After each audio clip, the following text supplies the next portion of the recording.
Hello and welcome, Exiles, to my Impale Bladefall Trickster. I just decided to play a build with Bladefall because it did really well in my Spellblade chest, so I wanted to play a character that was just about Bladefall, and I decided I want to do Impale because it doesn't get a lot of respect. Most people do a lot of physical conversion with Hatred because Hatred's just such a busted good aura, but quite frankly, there is something to be said about Impale itself. With these gloves, you can get basically a crit build to always Impale on hit, and you get a lot of Impale effect. It ends up being honestly quite competitive in terms of damage scaling, which hopefully I can prove to you by just the footage of this character. We'll do a couple maps. You can even check the VODs of my Twitch if you're curious. I ended up doing every single Uber with this guy. I only died once to Exarch in my test run through all the Ubers for first try on this character. Honestly, it did swimmingly well. As for budget, this character I think ran me about 70 to 100 divines. That's my rough estimate of how much I spent on the character. Granted, things obviously will fluctuate. For all I know, Awakened Spell Cascade went up in price, went down in price. I have no idea. I'd imagine there's people that are flipping certain items I'm using, so take it with a grain of salt. I don't know 100% what the market's doing, but from my experience, this character felt quite competitive, quite strong, and a pretty feels-good defensive kit of Trickster. We are 40k evasion without any of our flasks up, and we have about 6k ES. That pairs quite nicely considering we have the Trickster Spellbreaker Suppress, and we have the Inveterate +3 and the Spell Suppression +3. So on full ES, we suppress 66% of damage instead of just 50. So it's pretty giga suppressed. We get the recharge. We actually have Overleech from our Trickster, along with Polymath Recovery, and we do have some Instant Leech. So we have some pretty good sustain, along with good suppression, along with good evasion. We pair it with a Dread Banner for additional where do I have this anyways? Dread Banner for additional less accuracy on the enemies, which makes our 40k evasion even stronger. And then on top of all of that, Dread Banner also gives us some nice Impale effect. And then our final auras outside of that are, of course, Pride, Grace, and Discipline. That's the setup for the character, and it feels pretty good. Now, the way I decided to build this character was building into a combination with Supreme Ostentation, basically Impossible Escape, and a Elegant Hubris. The reason I wanted to do this is I just wanted to get a decent amount of frenzy charges, scale some percent damage off that or some crit multi off that, and then have the character basically not have to have attributes on the tree, because I think the Global Defense Tattoo is quite frankly a very, very strong tattoo when considering a Trickster, because our main defensive layer is percent ES, that's our EHP pool, and evasion, that's our Let's Evade Attacks / Ghost Dance for the evasion procking back to us. So basically, if we proc this here, we don't need attributes, I can get global defense on all my small nodes, which helps me scale my ES while investing a decent amount of passives into damage because I'm picking up a lot of ES where normally I wouldn't have any. I also tagged in like a loyalty tattoo for Rakiata, a couple other miscellaneous tattoos here basically to help cap my suppress or get it more comfy suppress. And the only reason I'm doing that is essentially for the Ancestral Bloodlines tattoo for just some extra juicy recovery rate. So that's kind of the idea I went with here. And then you'll see on my jewel here where I have a Impossible Escape, we're picking up 80% Fizz, 10% damage per Frenzy, 10% damage per Frenzy, 80% Fizz, and a gain Frenzy on hit. The idea here is we'll get a lot of our percent damage solved through here, so that way we can more effectively scale damage by getting crit and cast speed and other scalars elsewhere in the tree. On top of that, we also have a frenzy on hit here, and we have charge gain on kill. When we're wearing a Restless Ward with all these frenzies, we're getting about 10 max frenzies with our setup. We're getting 40% movement speed, so we're have a really fast build. And Restless Ward is not a very well-respected chess piece. It's only slightly worse in terms of ES scaling than a good Sadist Garb, but the advantage is we can scale a lot higher damage than a rare chess piece because we can get good corruptions on this. I was able to grab a +4 for Bladefall for about 25 divines, which I felt like that was a pretty good deal. Granted, any +2 on this chess piece probably is going to cost pennies on the dollar because this chess piece just isn't very meta, but for my character, it's quite good. It's good ES, it's good evasion, it has great movement speed, and technically, if I was able to re-roll a Keystone, theoretically, I could get Zealot's Oath, and it could give me regen as well, because we do generate charges. We get our basically full stacks of charges for Endurance, Frenzy, and Power, and they stay up pretty much the whole time while we're mapping, because this chess piece has a bunch of charge duration, and so does Trickster. With Swift Killer, we have a bunch of charge duration here as well. So what ends up happening is our charges last like 45 seconds. You'll see I have these boots here. if I put these on, you'll see we have a 48-second timer or whatever this is, right, for these to count down. So they last quite a while. So if we're mapping, we pick up the charges and they never fall off for the entirety of the map pretty much. And that's how that works. Technically, you'll see the jewel I have here. You don't have to have Frenzy on hit because you get Frenzy on kill, and you could grab the Mark Master here, which is quite good because it gives increased damage taken, as well as it makes the enemies have reduced accuracy, which is great for us hitting the evade cap, as well as you can grab the Frenzy on hit Mark Mastery. And that would allow you to get basically a jewel with a bit more damage here if you wanted to. Technically, theoretically, I have an example of a jewel I was considering doing. Where did I put it? Is it this one? I'm going to assume it's this one. We'll see. Pull it in here real quick. A little counterpoint. Block, fizz, damage per frenzy, crit multi, avoid elemental ailments, and damage per frenzy. So this has roughly similar, if not better, damage because it has crit multi instead of fizz ones, but it doesn't have the gain frenzy on hit. Technically it has avoid elemental ailments, which would save me some currency here because I could get a different implicit, or I could basically play around with that a little bit. But I ended up deciding to go with a Frenzy on hit just for a little bit more consistency on my Frenzy generation. Ultimately, though, you could go this Mark Mastery. You don't need the Frenzy on hit here if you want to go a bit higher in the damage scaling. I would play around with the Timeless Jewel calculator to find a jewel that works. Don't necessarily just copy the one I'm using, because if you copy the one I'm using, it's probably getting flipped, even though there's like 5 other, 7 other, 8 other variations that will give you just as much damage. You can also consider an impossible escape over here. So don't just look for one here, look for one here. Either or both will work. The only downside is if you get it over here, you don't get overcharge. So you might want to consider speccing overcharge, or think about how you're going to generate some charges on kill if you put it up here. But either should work fine. All right.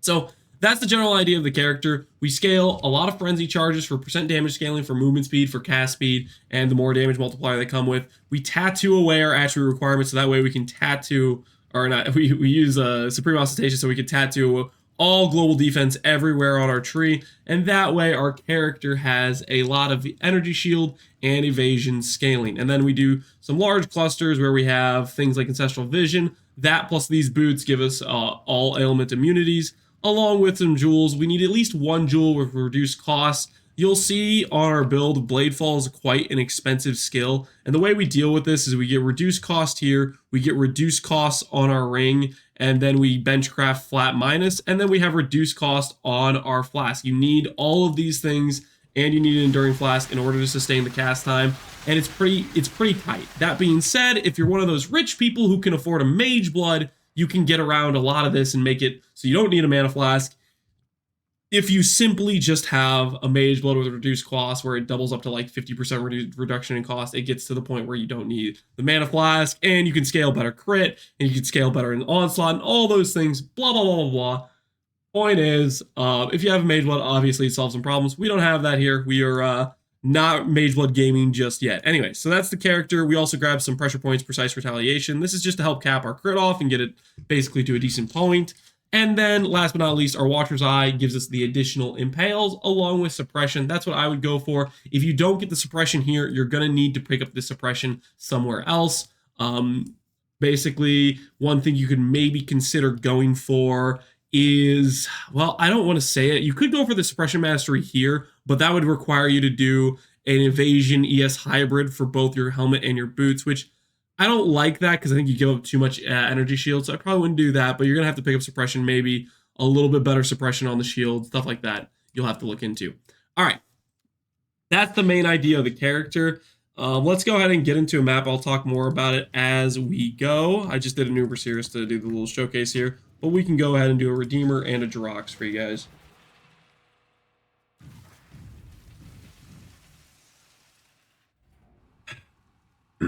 So, just a little bit about the character in terms of gear crafting. I'll go through it as I map and play the character. We did, for example, all the crafts were mostly targeting either fractured gear, a synth piece for the ring, or an enchanted piece for the helmet. For example, our helmet, we did dense fossil spam until we got, man, I guess my renderer is getting screwed because look at that, completely blocks, not rendered at all. Or where was I? Helmet craft. Dense fossil spam until you hit like 350 ES, and then use Eldritch Currency to reroll the suffixes a couple times until you get some res you're happy with. That's the That is the helmet craft, and then I would recommend going for Fizz Taken As or Reservation Efficiency. Fizz Taken As better for Fizz mitigation, Reservation Efficiency better for fitting all your auras in. You could also go for cast speed on the XR Complicit, and that's what I did for the helmet. For the shield, I'd recommend doing a Fractured Suppress, and then Dense Fossil spam until you get really good ES evasion mods, and then finish that off with Prefix Can Be Changed plus a what's it called? I don't know why I'm spacing on this. That's what it looks like when we're doing single target on a boss. This one had Monster Life, Possession, less AoE. I think less AoE technically maybe gives us a bit more overlap. I'm not too sure. I think Bladefall gets more overlap as you have less AoE. But anyways, as I was saying, chest or shield craft, you get the prefixes with the dense fossil spam, and then you do a previous game change, veiled chaos, and you unveil ideally double damage, or technically curse effect would be okay, or hybrid res of some sort, or hybrid attribute. Well, actually not hybrid attribute. We don't need attributes with this build. Ideally double damage or double damage while focus, and I would block curse effect is probably the way I would go about it. And then you could benchcraft the last affix. Outside of that, Dragon Fang, that's just a +3 Bladefall. That's what we went for there. I think Bladefall, Dragon Fang's hard to beat. Dragon Fang is just an insanely powerful amulet for the price. The only time I'd recommend crafting not a Dragon Fang is if Dragon Fang gets to 10 plus divines, then you can consider essentially crafting a +2 crit multi-amulet, and at that point you can make an amulet that's competitive or better than Dragon Fang in terms of a rare amulet. You want to get like Fractured crit multi, you want to alt spam for the +1, stuff like that. It's a pain to craft, but if the Dragon Fang gets expensive enough, that's when you can start considering it, in my opinion. Outside of that, we have a Onslaught ring, where essentially I did a crit multi-essence until I hit basically a decent res, and then I was doing a Suffix Can Be Changed Reforged Caster. There is only the cast speed mod on rings, so essentially you Reforged Caster, you have a 1 in 4 to get T1 cast speed. So that's how I get the suffixes, and then of course ring, and this is like most rare crafts, you finish off with Veiled Chaos to get a decent life roll or a decent ES roll, or in my case, I was trying to get the mana roll with reduced cost, and then benchcraft the minus cost. So that's the way I went there. I actually got really lucky and I slammed on T1 ES. That was just a miracle roll. That was complete RNG, but sometimes you get lucky. A lot of my other slams don't go that way. Normally I get flat fizz, but sometimes it just goes well. And then, what else do we have on this character? So there's Drox for you real quick.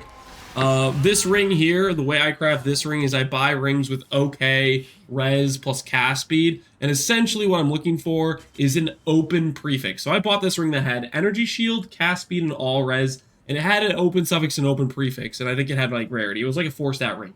I bought a lot of these rings. Essentially, the way I do it is I block off the suffix, and then I slam a Crusader Orb on the prefix. This has about a 1 in 7.5 to hit T1% energy shield. I think it's something like that. Or like a 1 in 3 to just hit an energy shield roll. And that's how I craft these rings. That's essentially me trying to fix my res, get some cast speed, and get some decent ES scaling. So that was the ring we went for here. As for the belt, it was an Awakener Orb, Awakening Orbing the Flask on crit, and Awakener Orbing it with the % energy shield from Crusader. This is just the mods we hit on the Awakener Orb. It's not really ideal. I guess res, a little bit of res is okay. Stun duration isn't great, but I just settled for it and called it a day. As for the boot craft, I did the Avoid Elemental Ailment Loathing Essence until I hit some okay res. I RNG'd getting double T1s. I was going to be fine if I had double like T4s. I hit double T1s, and then I just said, okay, we'll do the Veiled Chaos to get movement speed on the prefix, and then benchcraft ES. So you go with a Fractured ES boots, and that's how you do it from there. And that gives you the boots we have here. And of course, the reason we're doing this is to get 50% Avoid Elemental Ailments from our boots, and then another 50% from our Ancestral Vision. That, excuse me, that gives us our ailment immunity. Now, let's go ahead and do a Elder Slayers real quick here. We got one with less recovery rate, gain fizzes extra, poison, ignite, whatever it is, doesn't really matter. For the most part, the only mods this build cannot do are... I don't like Steel Charge just because it's annoying because you keep having your charges taken. You can run it, but it's annoying. And I don't like Reflect Fizz because I haven't built for Reflect Fizz. Technically, what you could do if you wanted is you could spec for Master of Blades here and get the reduction and reflect there, and you could pair it with the Pantheon for reduction and reflect here, which I forgot to change out. Technically, I should still be using the well, I like Ralakesh just to have a way to mitigate normal bleed, but you could go this one for a reduction in curse effect and getting yourself the reflect immunity there, but I kind of just had this up for Azirian and forgot about it. And quite frankly, for Brine King, I like the stun, a recovery, and then technically I was thinking about pairing it with the can't be stunned if you haven't been hit recently, but you could also go for a Solaris if you wanted to. I just think some level of stun mitigation is ideal because you don't want to get stun locked. You're doing CI, so your stun threshold isn't great. All right, let's go ahead and get in and do... I don't know who's spawning in first because I didn't see any animation. This is not this guy, so we'll do Redeemer over here. Both of them. We got Drock spawning in with Baron. Can't see any animations. Not sure what's going on with my my game right now. It's just, stuff isn't animating. I don't know if it's... Oh, my cache got cleared or something. I'm not sure. Anyways, that's what it looks like to do Elder Slayers with this guy. And let's see, what else can I tell you guys about for this character? What craft have I not gone over? I think I've gone over all of them. Oh, the Wand craft.